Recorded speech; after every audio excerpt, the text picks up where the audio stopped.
Assalamualaikum warahmatullahi wabarakatuh. Yang saya hormati Ibu Dr. Ade Husnul Mawadah, SSMHum, selaku dosen pengampu mata kuliah Metodologi Penelitian Kualitatif. Sebelumnya, saya akan memperkenalkan diri.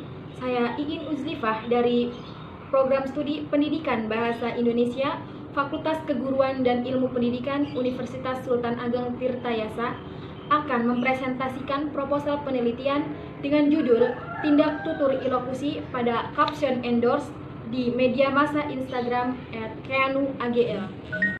Adapun pokok bahasan yang akan saya bahas dalam presentasi kali ini meliputi 3 subbab.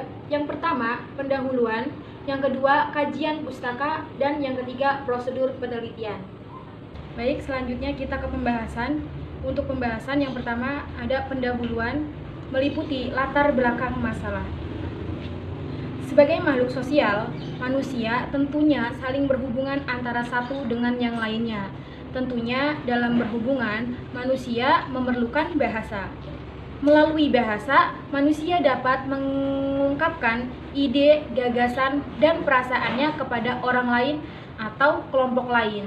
Dalam peranannya sebagai alat komunikasi, bahasa tidak akan lepas dari kehidupan manusia. Kajian tindak tutur sangat dekat hubungannya dengan upaya menyatakan maksud sebuah ujaran.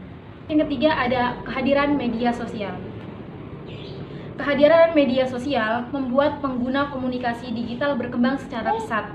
Media sosial mempunyai semua kelebihan yang dimiliki komunikasi digital, yaitu pertukaran informasi yang dapat dilakukan secara bebas, dimanapun dan kapanpun, memangkas jarak dan waktu. Nah, dewasa ini media sosial aktif digunakan oleh para pembisnis untuk melakukan promosi produk atau jasanya. Nah, media sosial sangat efektif yang digunakan sebagai media promosi, sebab media sosial memiliki jangkauan konsumen yang tidak terbatas namun tertarget, lebih mudah, cepat, dan murah. Selain sebagai media promosi dan melakukan riset pasar, komunikasi digital semakin efektif digunakan dalam melakukan endorse. Media sosial misalnya Instagram sangat efektif. Endorse dalam media sosial Instagram diartikan sebagai cara promosi di akun media sosial, khususnya dalam hal ini Instagram dengan cara memberi gratis kepada artis, selebgram, atau orang-orang yang dianggap berpengaruh di lingkungannya untuk dipromosikan di akun media sosial tersebut. Kemudian tak lupa mereka harus menyertakan nama akun online shop yang memberi endorse tersebut. Dalam hal ini peneliti mengkaji pada akun Instagram @keanu_agl. Nah, mungkin bagi kalangan anak-anak muda sekarang, nama Keanu Angelo kini tengah menjadi sorotan publik netizen karena selebgram yang satu ini mempunyai ciri khas dengan tuturannya yang nyinyir dan belak-belakan. Nah, oleh karena itu dari dasar inilah peneliti berinisiatif untuk meneliti tindak tutur yang terdapat pada caption endorse di media massa Instagram. Selanjutnya fokus penelitian. Untuk penelitian kali ini, fokus penelitiannya adalah menekankan pada makna yang terdapat pada kata maupun kalimat yang digunakan untuk caption endorse di media sosial Instagram. Kemudian selanjutnya rumusan masalah. Dalam subbab penelitian ini, peneliti mengambil rumusan masalah sebagai berikut, yaitu apa sajakah jenis tindak tutur ilokusi yang terdapat pada caption endorse pada media massa Instagram. Selanjutnya ada tujuan penelitian. Berdasarkan pada latar belakang masalah, fokus penelitian, dan rumusan masalah yang sudah dijelaskan, maka tujuan penelitian yang ingin digapai adalah untuk mengetahui jenis tindak tutur ilokusi yang terdapat pada caption endorse di media massa Instagram. Selanjutnya ada manfaat penelitian. Di sini peneliti membagi ke dalam dua. Yang pertama, manfaat teoritis. Dari hasil penelitian ini diharapkan dapat memperkaya pengetahuan, khususnya kajian mengenai tindak tutur. Untuk yang kedua ada manfaat praktis sebagai bahan rujukan untuk peneliti selanjutnya mengenai kajian tindak tutur. Selanjutnya adalah kajian pustaka. Tinjauan pustaka yang diambil dalam penelitian ini pada dasarnya dijadikan acuan untuk mendukung dan memperjelas penelitian. Nah, sebelumnya sehubungan dengan masalah yang akan diteliti, kerangka teori yang dianggap relevan dengan penelitian ini diuraikan sebagai berikut. Yang pertama, tindak tutur. Tindak tutur dapat dikatakan sebagai suatu kajian tentang apa sebenarnya yang dilakukan oleh penutur melalui tuturan yang digunakannya. Artinya, sebuah ungkapan pada dasarnya merupakan suatu tindakan yang dilakukan oleh penutur melalui bahasa yang digunakan. Selanjutnya ada macam-macam tindak tutur. Nah, dalam hal ini Shirley dalam Rahardi 2007 menyatakan bahwa dalam praktik penggunaan bahasa terdapat setidaknya ada 3 macam tindak tutur. Yang pertama ada tindak tutur lokusi, yang kedua ada tindak tutur ilokusi, dan yang ketiga ada tindak tutur perlokusi.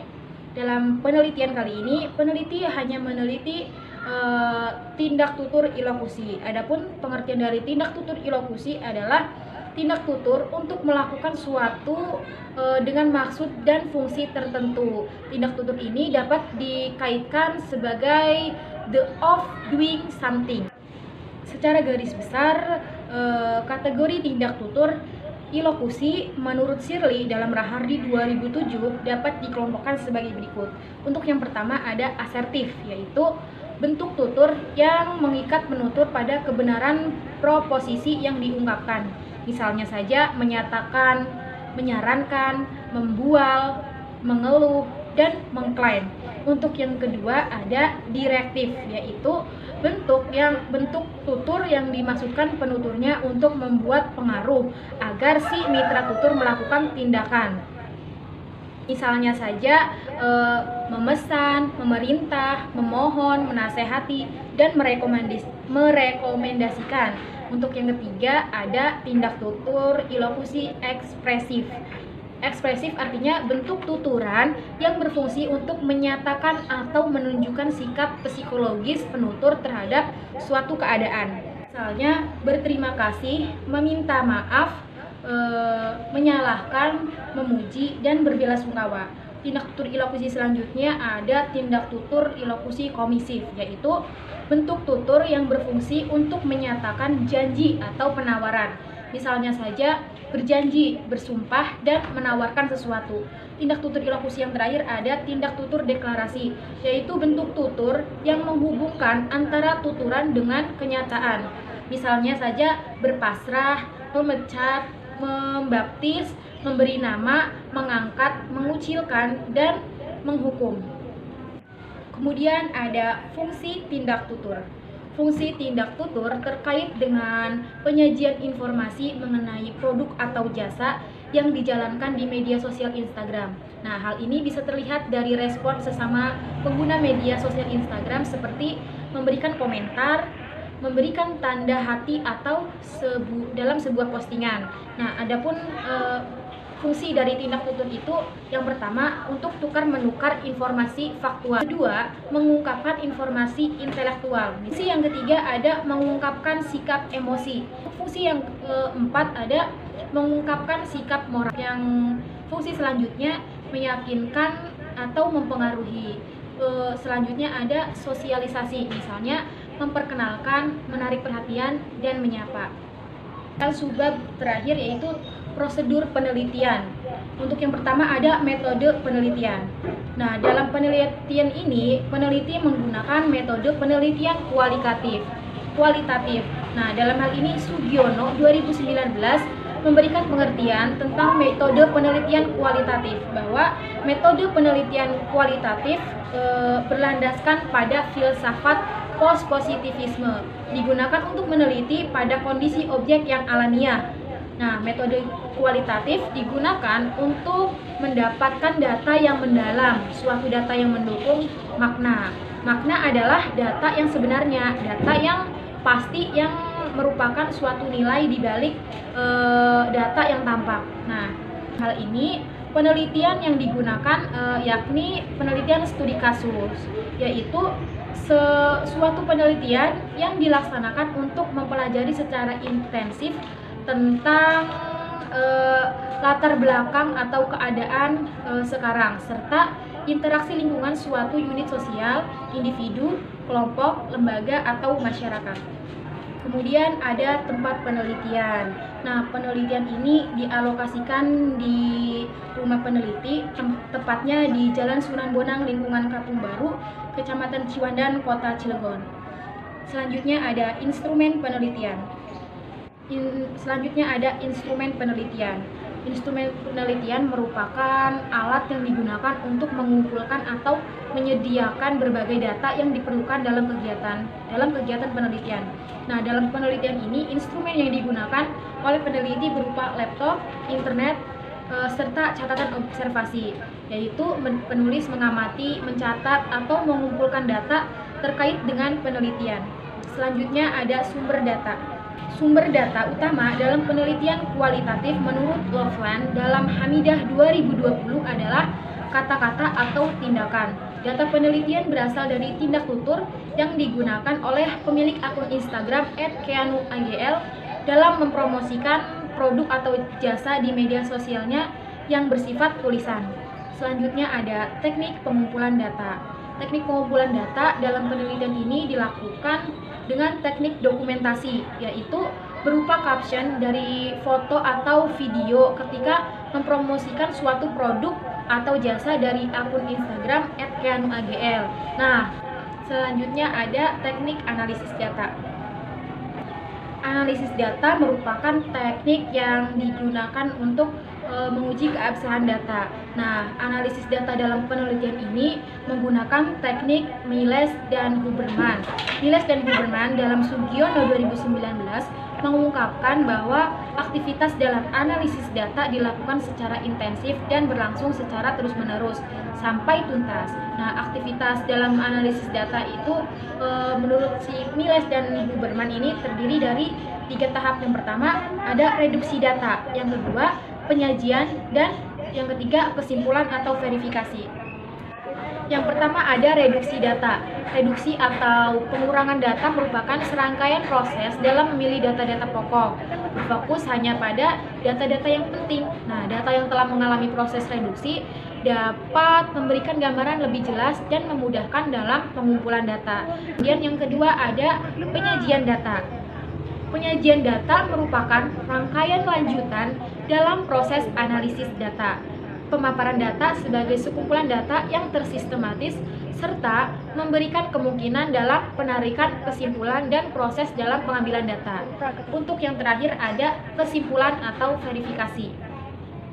Penyajian data dalam penelitian ini nantinya akan dari reduksi atau pemilihan data tadi, maka setelah ditemukan akan dianalisis dan dikelompokkan menjadi yang mana yang terdapat dalam analisis ilokusi dari kelima yang tadi. Kemudian yang terakhir ada kesimpulan atau verifikasi. Penarikan kesimpulan adalah kegiatan terakhir dalam analisis data setelah reduksi dan pemaparan data. Di ketiga proses ini merupakan siklus yang interaktif. Pada bagian ini akan disajikan hasil analisis data dari proses menjawab fokus penelitian. Kemudian ada jadwal penelitian.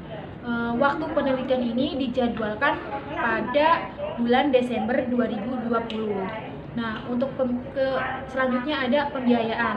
Biaya yang digunakan dalam penelitian ini menjadi tanggungan peneliti sendiri. Mungkin hanya itu yang dapat saya sampaikan pada presentasi proposal penelitian kali ini. Terima kasih. Wassalamualaikum warahmatullahi wabarakatuh.